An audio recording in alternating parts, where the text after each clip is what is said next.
Budis from BSN1 A12 together with my cousin. Winard C. Curacha. So I am here for today and I am asking him some tips or about his sportsmanship. So i-share sa Winard daw kung sa imong sports. Ang hilig ko na sports ngayon ay basketball.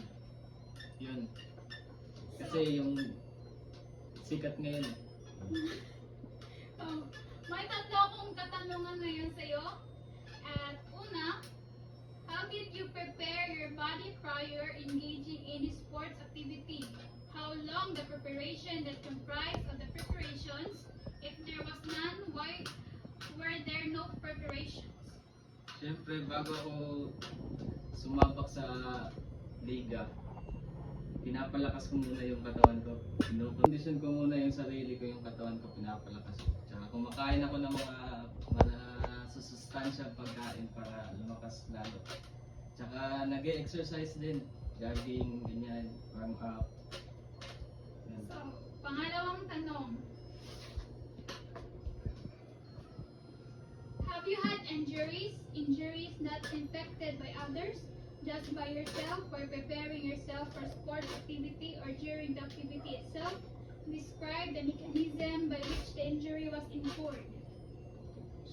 Oo, naranasan ko na rin magka-injury nung naglaro ako ng basketball. Natapilok ako nun kasi pinilit kong kinuha yung bola. Rebound kasi, yan yung role. So what are the main reason bakit ka na-injury nun? Yun nga, pinilit ko yung sarili ko kunin yung bola kahit nahihirapan ako, yung paa ko, kinakram na, pinilit ko pa rin. Kaya yun na, tatulog ako. Tatlong tanong. To what factors would you attribute these injuries? Why these factors precipitated the injuries? What factors would you attribute these injuries? Why these factors precipitated the injuries? Yun nga, di ako nag-warm up bago ako maglaro sa court. Kaya yun, yung katawan ko, nabigla. Kaya ako nagka-injury nun. Yun lang. So, one last question. Pwede ka bang magbahagi sa kanila ng mga tips sa sports para maiwasan yung mga injuries na ganun na nangyari sa'yo? Oo. Mayroon akong mga tips para makaiwas sa mga injury na ganun. Kasi kapag player ko rin kayo, mayroon akong tips na ibibigay sa inyo. Una, warm up palagi bago maglaro.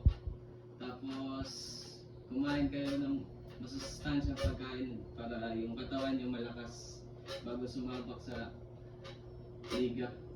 Kasi katawan yung ginagamit doon eh. Lakas sa lakas. Katore, yung gagamitin yung sports attire, sapatos, kompleto dapat. Naka-jersey kayo para yung pagkilos nyo magaan lang at di kayo na mahirapan. Apat para di rin kayo mabilis mapagod. Matulog kayo ng maaga, ng sakto sa oras. Tsaka inom ng maraming tubig yun. Yun lamang po at maraming salamat.